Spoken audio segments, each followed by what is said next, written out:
things like Confucius and some of those Eastern philosophers and stuff. I've listened to so much that has been passed down into their own and then so much of the history we have is because it's fantastic enough that the Yeah. Here we are. Welcome to another episode of the Joe and Doug Show. Joe is amazing as always, doing well. He's churning today. He said he's churning, and that is the most positive spin I could put on what's going on right now is churn. I could say swill or flush, but it's churn. churning.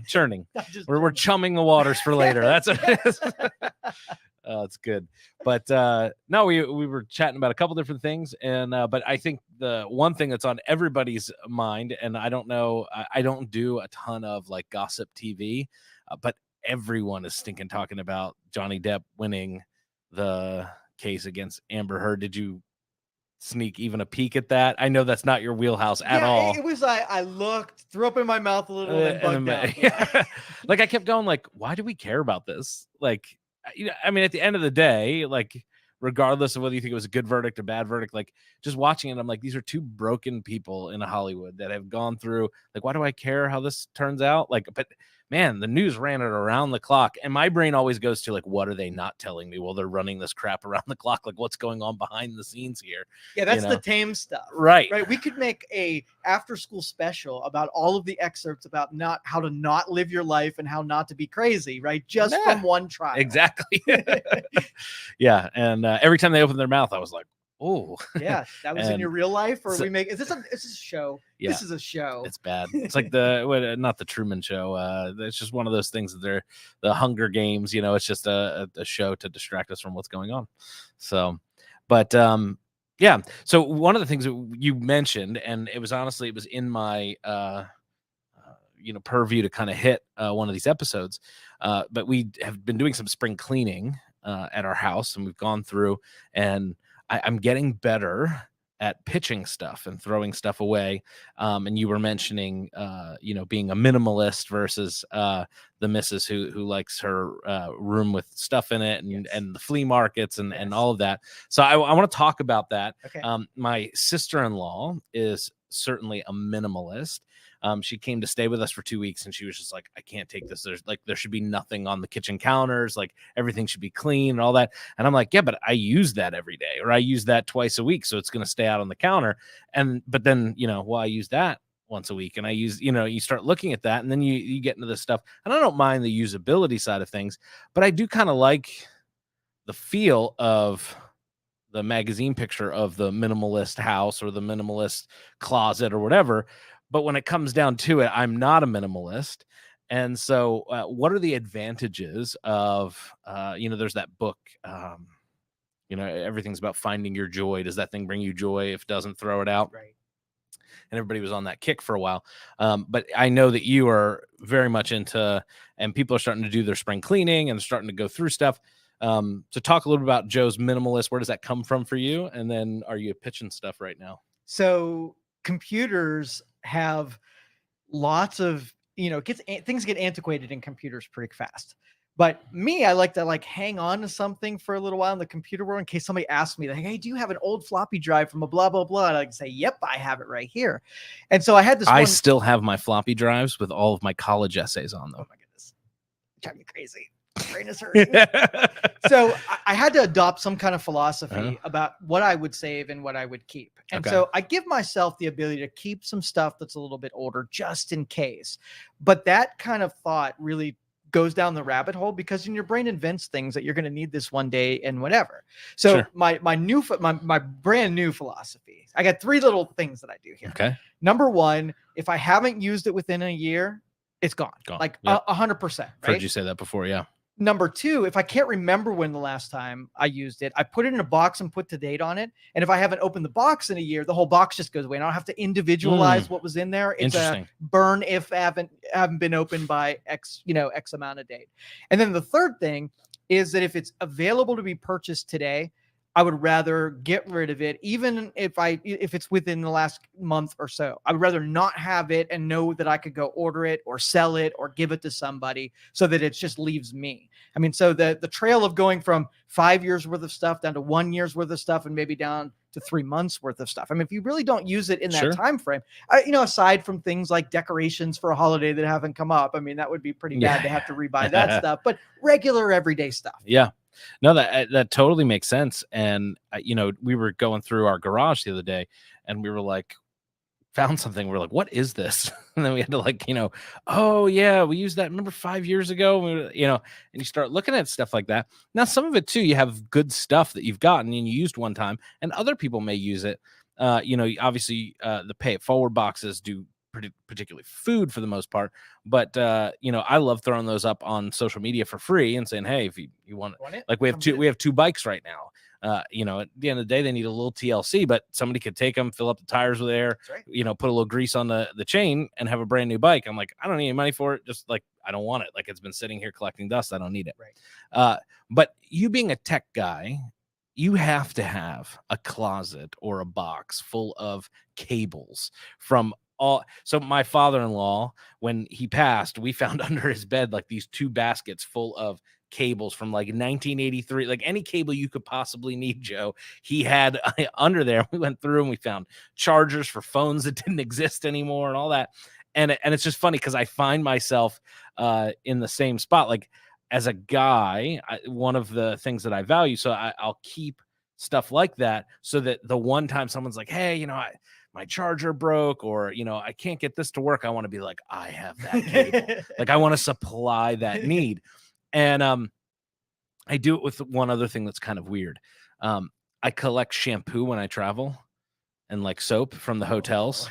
And I had at one point 2 Ziploc bags, like gallon bags full of all the little trinkety soaps that you get at different restaurants or different hotels. And my wife went on a cleaning binge and she threw out my bag. Yes. It was like during the end of COVID. So I hadn't really traveled a bunch, and she was like, I'm just going to get this clean. And then sure enough, like within a couple months, I had to go travel somewhere where I was staying at a place that was not a hotel. And I was like, oh, where's my soap?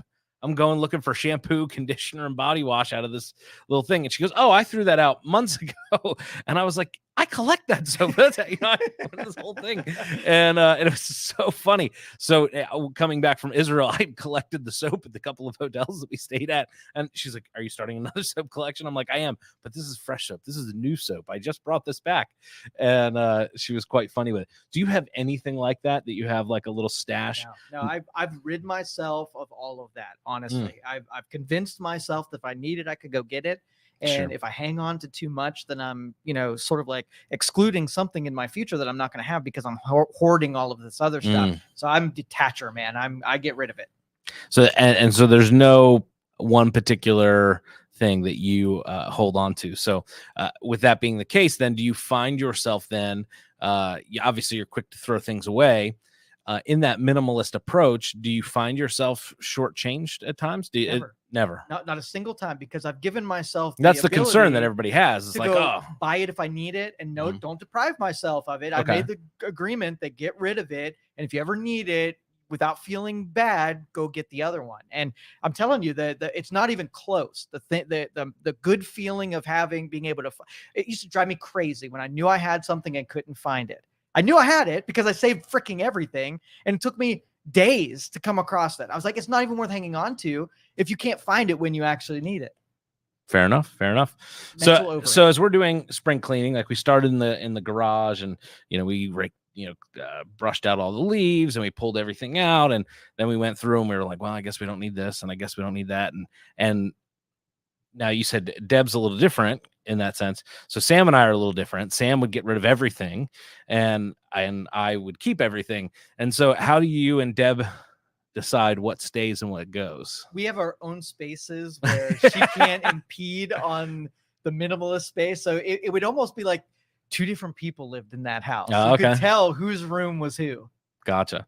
And it's interesting too, because I think some of that comes back to mentality, and we've talked about this with different things. And I'm not necessarily saying that's true of Deb or me, but I know, like, growing up, we didn't get a ton of gifts at Christmas time.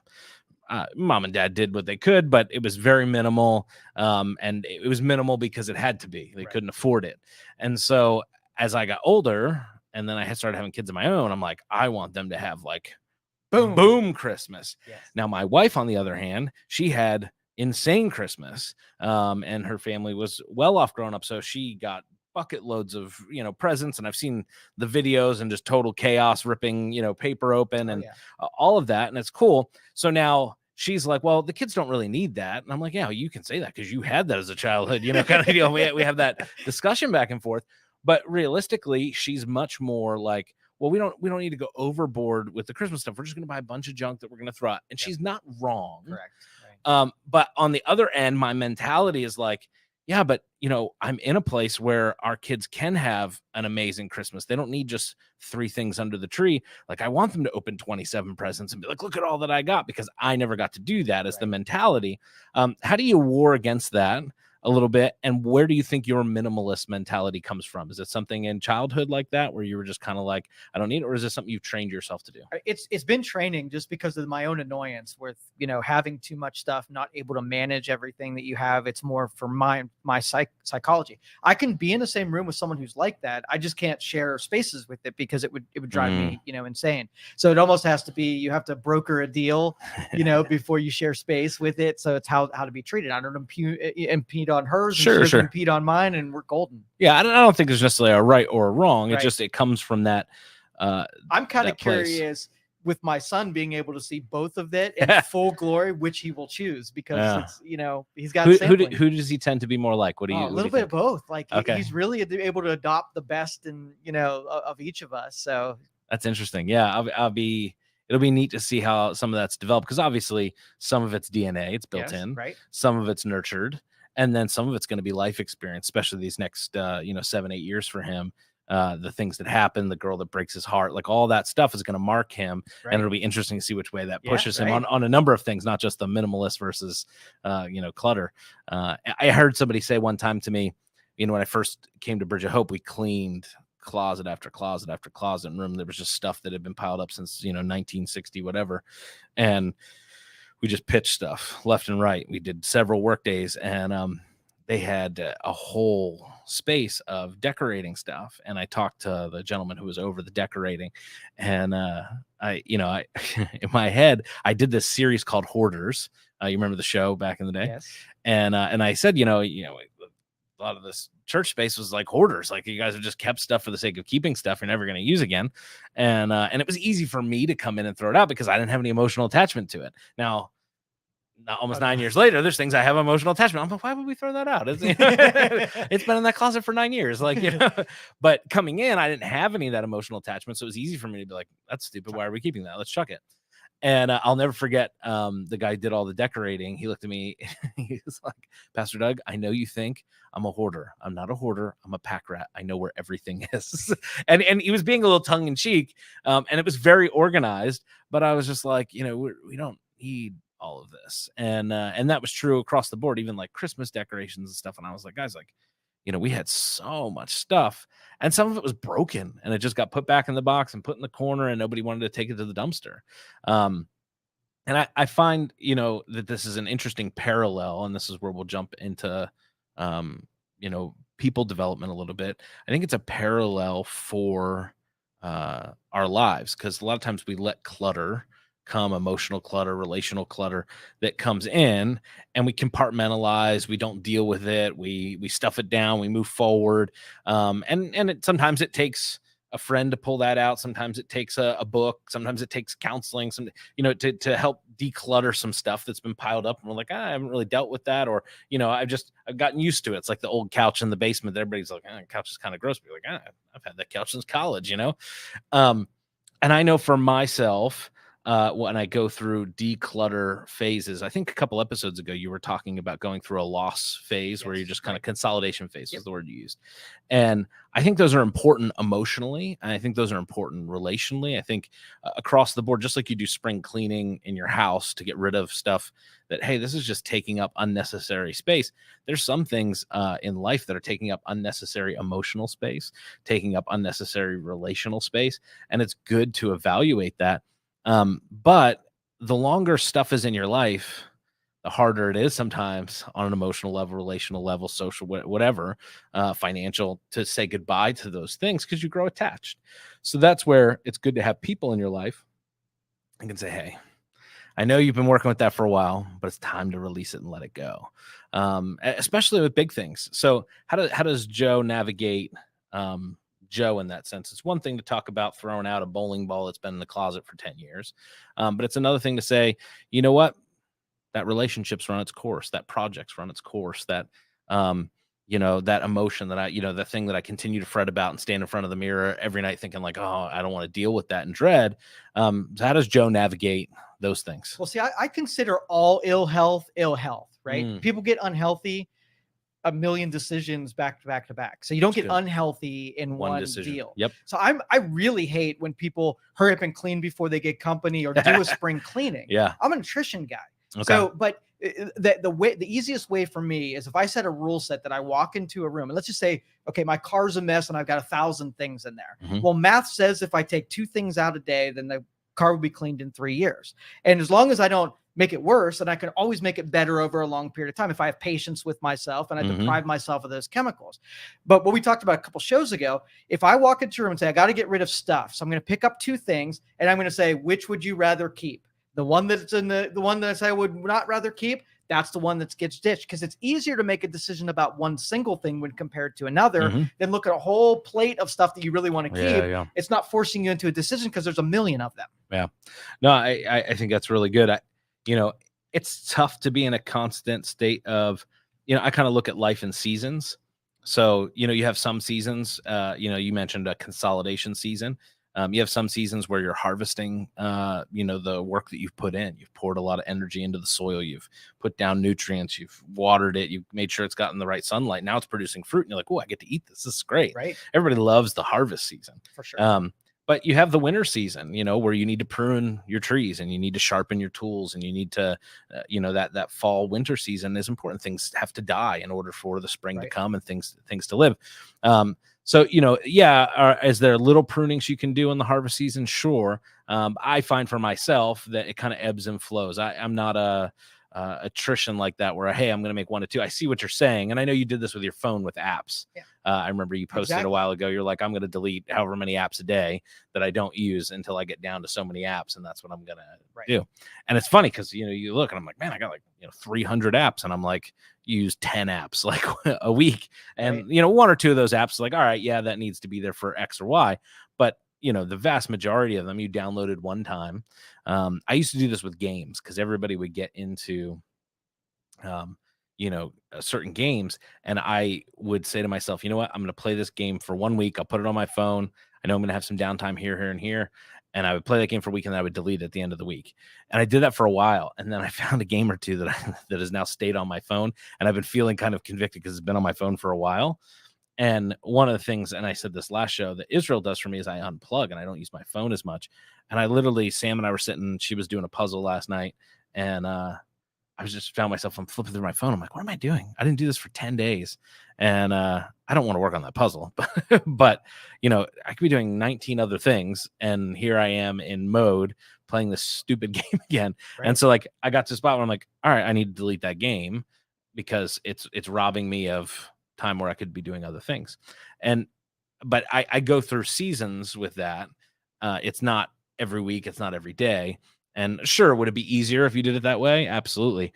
But I'm much more of a spring, fall cleaning guy. I'm much more of, all right, this season's coming to a close. All right, I have to consolidate and do this now. I don't know. Does that make sense? I think a lot of people are that way. I don't like, I had to break myself of having those seasons that had so much guilt and shame. So whenever something gets real bad that you start noticing it, that's what I didn't really like. So I had to, like I said, I've deprived those chemicals. One of our first podcasts where when we said that there's going to be an amount of money that I said, you can go out today and it would start to affect you emotionally. Yeah. So let's just say if you wanted to start exercising, I would say how many of something I should do. Could you just go and do 1 push-up and be like, I'm on my way? Like how many push-ups would you have to do to your mind would say that I'm exercising? Wow. I can do 1 and then do 2 tomorrow and do the 3 next day. And my body's just like, yep, following this nice, quiet, subtle rules, right? I don't have to have absurd. I don't have to do 97 to make me convinced that I'm serious about this. Well, and it's interesting because you use that same thing when we talked about investing and buying crypto. For sure. 100%. And I've done that. And it's been interesting because I've watched it go Right. But I'm not like fretting because I've been buying all along. And so I've bought a little bit more in this dip because I'm like, it's going to go back up. Good Yeah. thought. I'm like, if Bitcoin gets that much lower and this gets that much, I'm just going to buy a bunch. Because yeah, it's got one way to go. You know what I mean? It can't go too much further down. I mean, I guess it could, but but looking at that and going, all right, I did that incrementally. So I didn't necessarily buy at the peak. I didn't necessarily buy at the bottom. I bought all along. And so it kind of gives you an average. And so, yeah, your gains might not be as much, but I'm not trying to get rich quick. I'm trying to learn how to play the game. And you're taking those negative emotions away. You don't feel those ups and downs so much. It's nice and solid. My wife does. Yeah, she might. Why are we down? I'm like, look, the market, we're going to buy a little bit more. Trust me, it's going to come back up, And but that same sort of thing, it gives you kind of incremental in that sense. The same thing's true. What you do consistently over time becomes your habits and becomes your life. So, it's finding those things. People say to me all the time, like, how do you know the Bible so well? Well, like, I consistently read and digest and have for 30 years. Like, I look at that and I like my parents. I can remember doing memory verses before we went to bed. Like it was part of our life. So that stuff gets built in. And so it's not like I read the Bible cover to cover last year and all of a sudden it was all there. Like it's just been consistent over time. And so those things get built up. It's the same thing. People look at, Jed at church and they're like, man, how did he get so jacked? Well, he's been lifting weights that way for 25 years. Like, my favorite meme is I ate the salad. I'm looking in the mirror for the magic salad to take exactly. effect. Yeah. Well, that's the mentality of you wait till something feels bad enough and then you go to the gym, and then the gym, you don't get the instant payoff and then you bail out because you didn't get. So Sam ran her 5K while I was away. And I watched her be so faithful and consistent, 5 something in the morning, go into the gym. And even if she just walked a mile or ran 2 miles or whatever, and she built and she built and she built and she built. And then ultimately she ran that 5K. And then she came off that and was like, this was great. And she doesn't necessarily have another race that she's training for right now, but she's still getting up and doing 2 miles or a mile here, whatever. And what happened was over 6 months, she's built this habit and her body's wired for it. Now, sure, can you get out of a habit? Absolutely. But she likes the way that, hey, I'm up before the kids. I get my exercise in. I feel better, all those things. And honestly, for me, it started to put me in a spot where I'm like, all right, she's like super active with this. I'm not super active. I started walking to get ready for Israel, and I started doing I did the Stairmaster a few times at the gym and stuff because I knew I was going to do some hills and some steps. And I'm like, I need to be able to do this. And I knew it was going to be 60 miles of walking. I knew it was going to be a lot. And so I did that for that. Now I've come home and she's still getting up and running. And I'm like, all right, I need to do it. But it almost inspires people when they watch that consistency. Because you're like, man, you're so faithful that she gets people all the time that message her. I think she just had one yesterday on Instagram. She posts a picture of her breakfast and her run every day. And there are people all the time, friends from New Jersey, all across the country that have messaged her and like, can you just move in with me for like 30 days and cook me breakfast and run with me because you do this so consistently and so faithfully. And it's been really inspiring to watch. But you're right. It's those incremental things, they pay out in the long run. And they make the little change 1 yard at a time, like we always talk about. And if the good or bad is a sum of everything that you did, and you warmed up to something, you could do something that's adding up to some good things. Why would you ever stop that thing?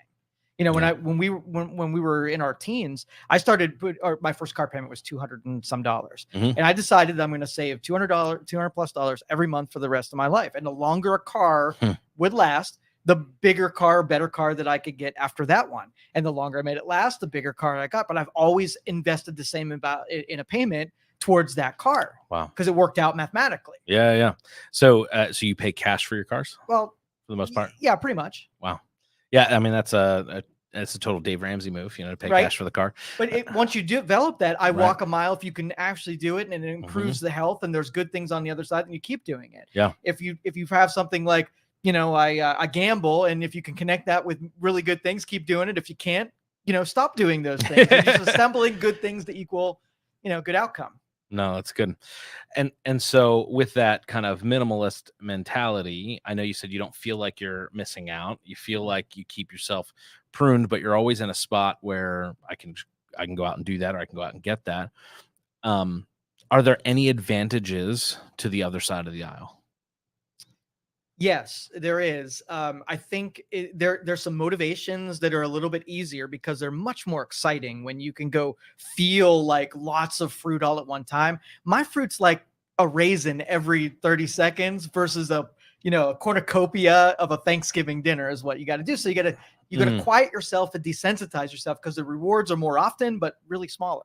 Interesting. So, on the other side, where you're collecting things, to use that, that's probably a nice way to put it. Yeah. Where you're hoarding, where you're holding things to yourself. You're saying sometimes you get to eat a feast, but you're saying I'm eating every 30 seconds. You're eating once a week, and you're eating a feast, and that feast feels good. Spikes your blood sugar, all that sort of stuff. Right. It sends the serotonin, all the levels that you need, and so people get addicted to those chemicals. Correct. Which is part of the reason why Joe hacks himself.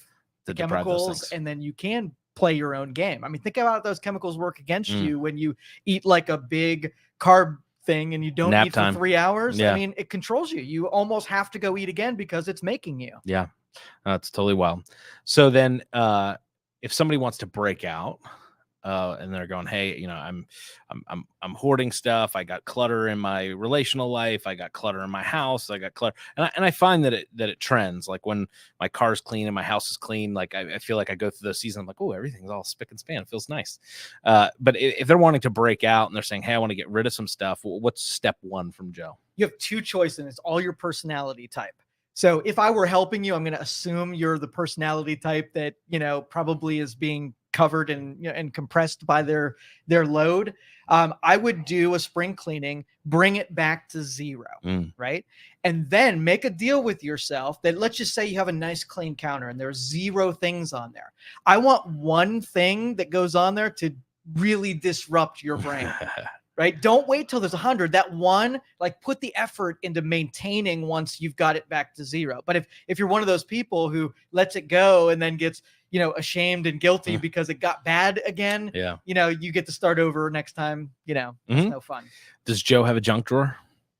I do. Yeah, I do. Well, mine is electronics drawer. I one day I'm holding on to some really ancient artifacts from old technology. Like I have the original iPhone. The Youngstown Studio Museum. Yeah. I have a Walkman with the orange fuzzy thing. Nice. Like anything that's old, I put in that drawer, and every once in a while I want to be nostalgic. I'll pull something out of there, take pictures of it, and then put it back again.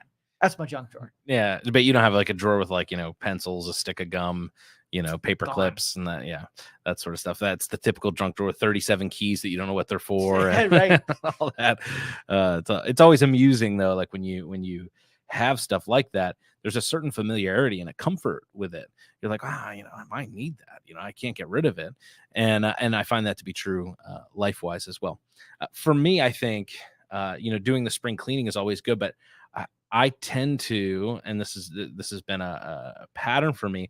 I tend to go in, I do the spring cleaning, I do the life cleaning, whatever, and then I start building back. And in some cases, I'm gonna build back better, but I'll be here all week. Not in that way, but I'm trying to, you get back to 0, and then eventually you're looking at it going, all right, and then you get to a spot and you're like, oh, I just built the same junk drawer with new stuff, right? Or the same, gotten the same relational clutter, or gotten the same emotional clutter, and you really haven't fixed anything. You eliminated some things and gave yourself a reprieve for a little bit, but you didn't change anything about yourself, and you've rebuilt the same thing. And I think a lot of people find themselves in that category, and it's not until you get help from the outside that, in my opinion, that you really are able to tackle some of these giants, because sometimes you can't see. Right. You're looking at your life and you're going, well, I think it's okay. And you don't realize, well, you're actually doing that for this reason. And it's one of the things that I get to do. I get to coach people through those things. But even for myself, like I have to go seek those things out because I have blind spots. I have things that I can't see in my own life. Well, most people are reacting from chemicals. And when you do that, bringing back to 0, you feel really good and it's really high. But then even feeling good about that trails off, and you forget that you like that feeling until you build it back up again. Yeah. And it's kind of like when you start exercising, those first couple times at the gym, like you're like, whoa, body's sore, but man, you feel great, all of that. And then you get in and then you're like, all right, a week after that first week, second week, your body's you're not like, as in love with it as no. on day one. But the first couple days, your body, like, your pituitary gland, all of that is like, hello, thank you, this is wonderful, and you got more energy and everything. But then you hit, and people talk about plateaus and stuff when you work out. The same thing happens if you're cleaning out stuff relationally. Like, oh, it feels good for a little bit, and then you start like, oh, maybe this will be different, and then you're like, oh, I'm following the same patterns again. And you have to do different things, or you're always going to get what you always got. So it's great to do the clean out. It's great to be get back to zero, but then we have to do something different, or you're just going to end up having to clean the same stuff out. I heard somebody say, as a leader, there's nothing wrong with making mistakes, just make a different mistake every day. And I love that kind of mentality, because at the end of the day, like, there's nothing wrong with messing up, but if I'm repeating the same mistakes, I have a pattern. If I'm repeating, the same things, and I want a different result, then I have to go to somebody who's getting a different result and go, how do I do that? Because I keep cleaning and getting back to here. I keep going back to zero, but I want to build something different, and I keep rebuilding and having to tear down what I'm building. And that's frustrating. Yeah. And it's confusing, because you took a military strategy. When you clear that ground, you first have to make sure that you have the assets to be able to then, once it's cleared, to maintain it and not to give the ground up, because you don't want to clear it again for the second time. Correct. Because there's a big price to pay. So let's just say, oh, I forgot, couldn't find my keys. I spent a half hour looking for my keys. All right. Once you find them again, you have the choice now to never lose them again. If you lose them again, it was by choice, because it was fresh in your head that you really didn't like being late for something, keys, and you could have solved that problem, but you didn't. And you might be in that same spot again. Get you an Apple AirTag, Joe. Yeah. I just ordered a couple That's more a solution. keys and stuff. I got them for my wallet. Look at that. Because I lose my wallet, my keys. I don't. My wife leaves them in her purse, and then I'll be looking for them where they're supposed to be. And then she'll be like, oh, they're in my purse. I'm like, oh, I love you, babe. Well, I think as we step further into spring, people are looking to do that. And if you're looking to help clean out your life, it's one of the things that Joe and I try and do on this podcast and with everybody that we meet, is to really help people take inventory, take the right steps, do those 1 yard runs instead of the Hail Marys, and learn to eat a raisin every 30 seconds instead of a cornucopia once a week. Good stuff. Boom. Thank you for listening to this show on Youngstown Studio. If you like our programming, we invite you to subscribe to our YouTube channel, follow our Facebook page, or subscribe to your favorite podcast platform like iTunes or Spotify. This is original